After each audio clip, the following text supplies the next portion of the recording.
ಈಗ ಮೈಸೂರಿನ ಒಂದು ಪ್ರಮುಖವಾದಂಥ ಒಂದು ದೊಡ್ಡ ಸಮಸ್ಯೆ ಉದ್ಭವ ಆಗಿರೋದು ಮೈಸೂರಿನಲ್ಲಿ. ಹಿಂದೆ ಇದ್ದಂಥ ಮೈಸೂರು ಅರಸರ ಕುಟುಂಬದ ಸಾರ್ವಜನಿಕವಾದಂಥ ಸೇವೆಗಳ ಹಿನ್ನೆಲೆಯಲ್ಲಿ ಈಗಾಗಲೇ ಹಲವಾರು ನಮ್ಮ ಇಲ್ಲಿ ಹೋರಾಟ ಮಾಡ್ತಿರ್ತಕ್ಕಂಥವರು ಸಹ ಗೆಜೆಟಿಯರ್ನಲ್ಲಿ ಪ್ರಿನ್ಸಸ್ ಅವರ ಹೆಸರು ಇರ್ತಕ್ಕಂಥದ್ದನ್ನು ಸಹ ಮಾಹಿತಿಗಳನ್ನು ಕೊಟ್ಟಾಗಿದೆ. ಇಷ್ಟೆಲ್ಲ ಆದಮೇಲೂ ಸಹ ದಿನ ಪ್ರತಿಭಟನೆ ಮಾಡೋದು, ಆ ಬಿಸಿಲಲ್ಲಿ ಓಡಾಡೋದು, ನಿಮ್ಮನ್ನು ಬಿಸಿಲಲ್ಲಿ ಕರ್ಕೊಂಡೋಗಿ ಕ್ಯಾಮ್ರಾ ಹಿಡ್ಕೊಂಡು ನಿಂತ್ಕೊಳ್ಳಿ ಅನ್ನೋದು, ಇಷ್ಟೆಲ್ಲ ಯಾತಕ್ಕೆ ನಮ್ಮ ಮುಖ್ಯಮಂತ್ರಿಗಳು ಇನ್ನೂ ಜಾಣ ಮೌನದಲ್ಲಿದ್ದಾರೆ?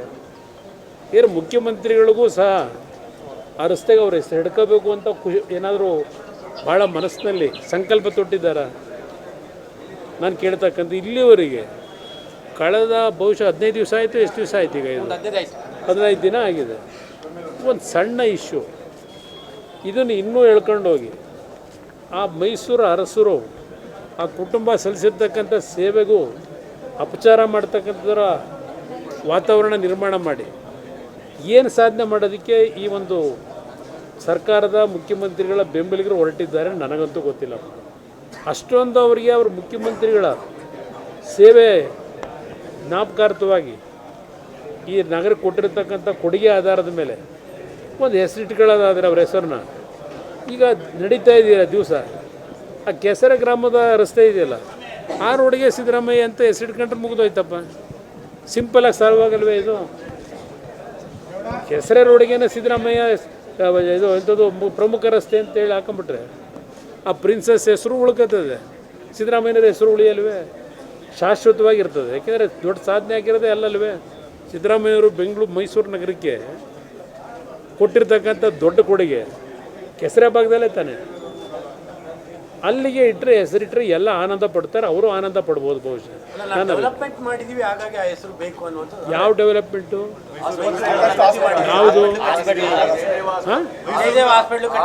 ಜಯದೇವ ಆಸ್ಪತ್ರೆ ಕಟ್ಟಿಸ್ಬೇಕಾದ್ರೆ ಅವ್ರು ಒಬ್ಬರದೇ ಅಲ್ಲಿನ ಕಾಂಟ್ರಿಬ್ಯೂಷನ್ ಇಲ್ಲ. ಜಯದೇವ ಆಸ್ಪತ್ರೆಗೂ ಇಲ್ಲಿ ಏನವ್ರ ಮನೆಯಿಂದ ದುಡ್ಡು ತಂದು ಖರ್ಚು ಮಾಡೋರ? ಆಗಲಾದರೂ ಅರಸರು ಅವರ ಕುಟುಂಬದ ಆಸ್ತಿಗಳನ್ನು ಅಲ್ಲಿ ಇಲ್ಲಿ ಸಾಲ ಹಡ ಇಟ್ಟು ಸಾಲ ತಂದು ಅಭಿವೃದ್ಧಿ ಮಾಡಿರೋದು. ಒಡವೆ ಎಲ್ಲ, ಅವ್ರ ಕುಟುಂಬದ ಒಡವೆ ಎಲ್ಲ ಪ್ಲೆಡ್ಜ್ ಮಾಡಿ ದುಡ್ಡು ತಂದು ಅಭಿವೃದ್ಧಿ ಮಾಡಿರೋದು. ನೀವೇನು ಮಾಡಿದ್ದೀರಿ? ಅಭಿವೃದ್ಧಿ ಹೆಸರಿನಲ್ಲಿ ಸರ್ಕಾರದ ಆಸ್ತಿ ಲೂಟಿ ಮಾಡಿರೋದೇ ನಿಮ್ಮ ಸಾಧನೆ. ಏನು ಮಾಡಿದ್ದೀರಿ ನೀವು? ಹೀಗಾಗಿದ್ದರೆ ನಾನು ಕ್ಲೈಮ್ ಮಾಡಬೇಕಲ್ವ? 18 ತಿಂಗಳು BJP ನಾವು ಇಬ್ಬರು ಸರ್ಕಾರ ಮಾಡಿದಾಗ ಮೈಸೂರು ನಗರಕ್ಕೆ JNNURM ಸ್ಕೀಮ್ನ ತಂದಂಥವನು ಕುಮಾರಸ್ವಾಮಿ. BJP ಸರ್ಕಾರ ನನ್ನ ಒಂದು ಹೊಂದಾಣಿಕೆಯಲ್ಲಿ JNNM ಸ್ಕೀಮ್ನಲ್ಲಿ ಸುಮಾರು 2,000 ಕೋಟಿ ಹಣ ಬಂತು. ಇವತ್ತು ಮೈಸೂರಿನ ಪ್ರಮುಖ ಅಭಿವೃದ್ಧಿಗೆ ಚಾಲನೆ ನಾವಿದ್ದಂಥ 20 ತಿಂಗಳು BJP JDSನ ಅವಧಿನಲ್ಲಿ ಕೊಟ್ಟಿರ್ತಕ್ಕಂಥದ್ದು ಇದೆಯಲ್ಲ, ಚರ್ಚೆ ಮಾಡೋಣಂತೆ.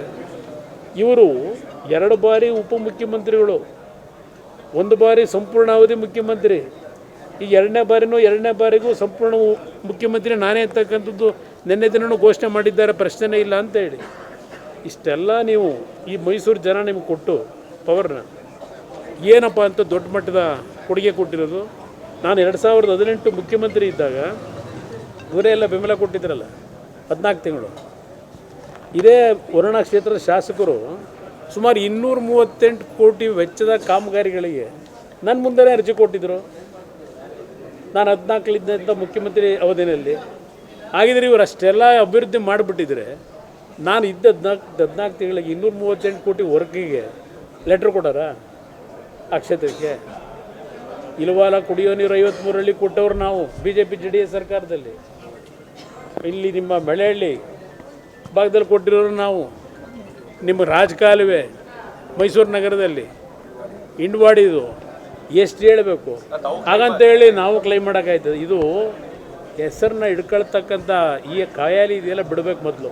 ಅಲ್ಲ, ಈಗ 15 ದಿನ ಆಗಿದೆ ವಿಚಾರ ಆಗಿ. ಸಿದ್ದರಾಮಯ್ಯ ಅವರು ಸ್ಪಷ್ಟ ಮೌನಕ್ಕೆ ಅವ್ರ ಮೌನಕ್ಕೆ ಶರಣಾಗಿರೋದು ನೋಡಿದ್ರೇ ಅವರ ಅಭಿಮಾನಿಗಳಿಗೆ ಚೂ ಬಿಟ್ಕೊಂಡಿದ್ದಾರೆ. ಒಬ್ಬ ರಾಜ್ಯದ ಮುಖ್ಯಮಂತ್ರಿ ಯಾವುದೋ ಒಂದು ರಸ್ತೆಗಿಲ್ಲ ರಾಜ್ಯಕ್ಕೆ ಇಟ್ಕೊಂಡ್ಬಿಟ್ಟಿದ್ರೆ ಕ್ಲೈಮ್ ಮಾಡ್ಕೊಂಡು ರಾಜ್ಯಕ್ಕೆ ನನ್ನಷ್ಟು ಈ ರಾಜ್ಯದ ಕೊಡುಗೆ ಯಾರೂ ಕೊಟ್ಟಿಲ್ಲ, ದೇವರಾಜ ಅರಸು ಕೊಡಲಿಲ್ಲ, ಅರಸು ಮಂಥನ ಕೊಟ್ಟಿಲ್ಲ, ಇವರೊಬ್ಬರೇ ಕೊಟ್ಟಿರೋದು ಅಂತ ಇವ್ರೇನು ಹೇಳ್ತಾರಲ್ಲ ಈಗಲೂ, ಇಂಥ ಮುಖ್ಯಮಂತ್ರಿನೇ ಕಂಡಿಲ್ವಂತಲ್ಲ. ಪಾಪ ಇಂಥ ಮುಖ್ಯಮಂತ್ರಿನ ಕಾಣಕ್ಕೆ ಸಾಧ್ಯವೂ ಇಲ್ಲ. ಮಾಜಿ ಶಾಸಕರು ಕ್ಲೈಮ್ ಮಾಡಿದ್ರು ಮೈಸೂರಿಗೇನೆ ಸಿದ್ದರಾಮಯ್ಯ ಅವರ ಹೆಸರಿಟ್ಟರು ತಪ್ಪಿಲ್ಲ, ಯಾಕಂದ್ರೆ ಅಷ್ಟು ಅವ್ರು ಮೈಸೂರಿಗಲ್ಲಪ್ಪ, ರಾಜ್ಯಕ್ಕೆ ಇಡೋದು ಒಳ್ಳೇದು. ರಾಜ್ಯಕ್ಕೆ ಇಟ್ಬಿಡಿ, ಹೆಸರನ್ನ ಬದಲಾವಣೆ ಮಾಡ್ಕೊಂಬಿಡಿ. ಮೈಸೂರಿಗೆ ಯಾಕೆ ಇಡ್ತೀರಿ? ರಾಜ್ಯಕ್ಕೆ ಇಲ್ವೇ ಕೊಡುಗೆ ಕೊಟ್ಟಿರೋದು? ಈ ನೆನ್ನೆ 15% ಏರಿಕೆ ಮಾಡಿರೋದು ಬರೀ ಮೈಸೂರಿಗೆ, ರಾಜ್ಯಕ್ಕೆ ತಾನೇ ಏರಿಕೆ ಆಗಿರೋದು. ಬಸ್ ದರ ಯಾವ್ಯಾವ ದರ ಏರಿಕೆ ಮಾಡಾಯಿತು? ಪೆಟ್ರೋಲು ಡೀಸೆಲ್ ಬೆಲೆ ಸೆಸ್ 3-3.5 ರೂಪಾಯಿ ಜಾಸ್ತಿ ಮಾಡ್ಕೊಂಡ್ರು. ಇದೇ ತಾನೇ ಸಾಧನೆ. ಸರ್ ಇವರು ಬಿಟ್ಕೊಡಲ್ಲ ಅಂತೀರಾ ಸರ್ ಡಿ ಕೆ ಶಿವಕುಮಾರ್? ಅದು ನನಗೆ ಸಂಬಂಧ ಇಲ್ಲ, ಅವ್ರ ಪಕ್ಷಕ್ಕೆ ಸೇರಿರೋದು.